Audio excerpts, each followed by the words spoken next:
নমস্কাৰ বন্ধুসকল, আপোনালোকক আজি মই 7টা শৰীৰৰ বিষয়ে ক'ম। 7টা শৰীৰ বুলি ক'লে আপোনালোকে ভাবিছে চাগে আজি আকৌ 7টা শৰীৰ কেনেকৈ ওলালে। আমিতো এটা শৰীৰহে দেখি থাকোঁ, যিটো হ'ল আমাৰ ফিজিকেল বডি। জন্ম যিটো মাকৰ গৰ্ভৰ পৰা ওলাই আজি আমি ইমান ডাঙৰ দীঘল হ'লোঁ, সেই শৰীৰটোকে আমি দেখি আহিছোঁ ইমান দিনেতো। আৰু এক্সট্ৰা 6টা বডি ক'ত আছে? তো ইয়াৰ ওপৰৰ পৰা আমাৰ যেনেকৈ ছালখনে গোটেই ভিতৰৰ বডিটো সামৰি ৰাখিছে, ঠিক তেনেকৈ ছালৰ ওপৰত এনাৰ্জি বডি হিচাপে আৰু 6টা বাহিৰলৈ বিস্তাৰিত হৈ আছে, যিটো আমি পৃথিৱীলৈ অহাৰ কাৰণে লেয়াৰটো কি কৰিবলগীয়া হ'ল, সূক্ষ্ম ৰূপত আনিবলগীয়া হ'ল, যাতে বডিৰ ভিতৰত প্ৰৱেশ কৰিবলৈ সহজ হয়। সেইটো কাৰণে এই ছিষ্টেমটো কৰা হ'ল। যেতিয়াই পৃথিৱীলৈ এটা আত্মা আহিব, তেতিয়াই এই ছিষ্টেমতেই আহিব লাগিব, যিহেতু ধৰিত্ৰীৰ যিটো বাতাৱৰণ বা ভাইব্ৰেশ্যন, তো সেই ভাইব্ৰেশ্যনত যিটো বিশাল এক আমাৰ ৰূপ আছে, যেনেকৈ ঈশ্বৰৰ যিটো বিশাল ৰূপ, ঠিক ছেইম ৰূপ আমাৰে হয়, একেই হয়। কিন্তু আমি পৃথিৱীলৈ যিহেতু অনুভৱ কৰিবলৈ আহিছোঁ, তো অনুভৱৰ জ্ঞান ল'বৰ কাৰণে আমাক এটা শৰীৰৰ প্ৰয়োজন হ'ব। আৰু সেই স্থূল শৰীৰত যেতিয়া আমি প্ৰৱেশ কৰিম, মাকৰ গৰ্ভত যেতিয়া আমি থাকিছিলোঁ, তেতিয়াই আমি সেই স্থূল শৰীৰ আকাৰে নিজৰ আত্মাটোক সৰু ৰূপলৈ যেতিয়া সূক্ষ্ম ৰূপলৈ কৰি লৈছিলোঁ, তেতিয়াই আমি এই পৃথিৱীৰ আৱৰণৰ খোলাৰ লগত মিলা কৰি আমাৰ এনাৰ্জি বডি সৰু বা সূক্ষ্ম কৰি লোৱা হৈছিল। আৰু সেইকাৰণে আমি এই আৰু 6টা যি আমাৰ শৰীৰতেই লাগি থকা বডি আছে, আমি দেখি নাপাওঁ। আৰু আমি আচৰিত হ'ম যে আমাৰ লগতে লাগি থকা ইমান হায়াৰ পাৰ্পাছত এনাৰ্জি আছে আমাৰ বডিত, আমি আজিলৈকে চিনিয়ে নাপাওঁ।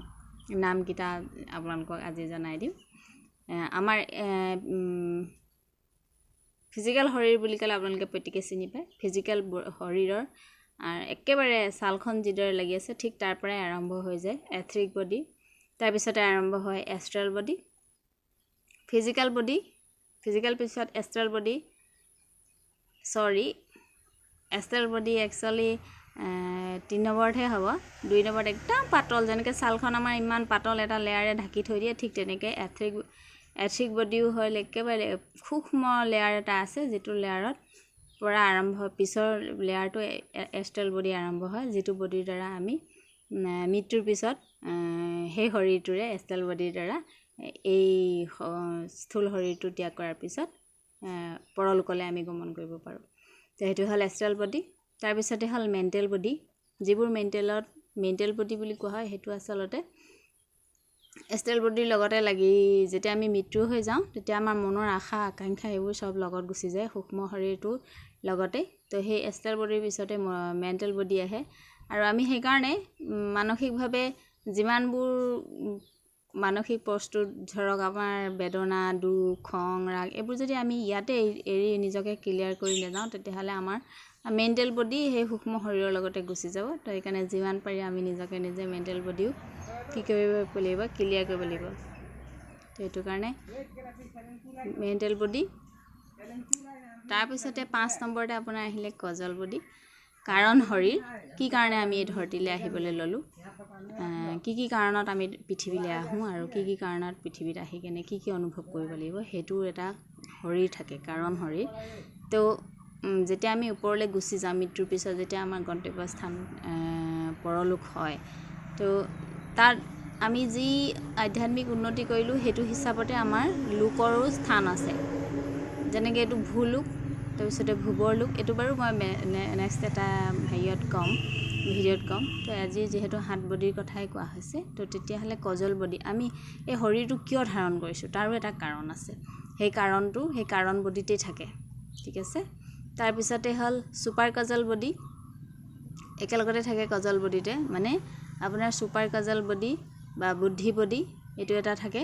নেক্সট কজল বডিৰ পিছতে আপোনাৰ আৰম্ভ হয় ছুপাৰ কজল বডি বা বুদ্ধি বডি, যিটো ব্ৰহ্মজ্ঞান। ইয়াৰ দ্বাৰা আমি ব্ৰহ্মজ্ঞান পাব পাৰোঁ, যিটো জ্ঞান অলৰেডি বুদ্ধদেৱে পাই গৈছে, সিদ্ধাৰ্থ গৌতম বুদ্ধ, যিয়ে বুদ্ধত্ব পালে, এইকাৰণে তেওঁক বুদ্ধ বুলি কোৱা হয়।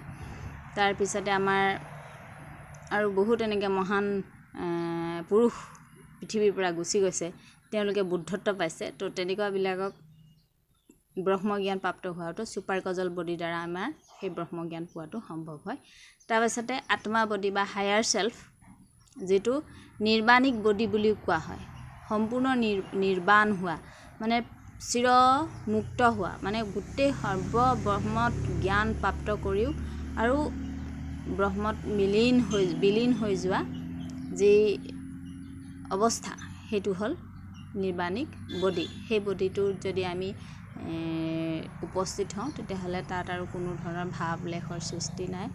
একদম ভগৱানৰ যিটো অৱস্থা, সেই অৱস্থাৰ প্ৰাপ্তি হ'ব নিৰ্বাণিক বডিত। তো আজি আমি এই 7 বডিৰ কথা আপোনালোকক জনালোঁ।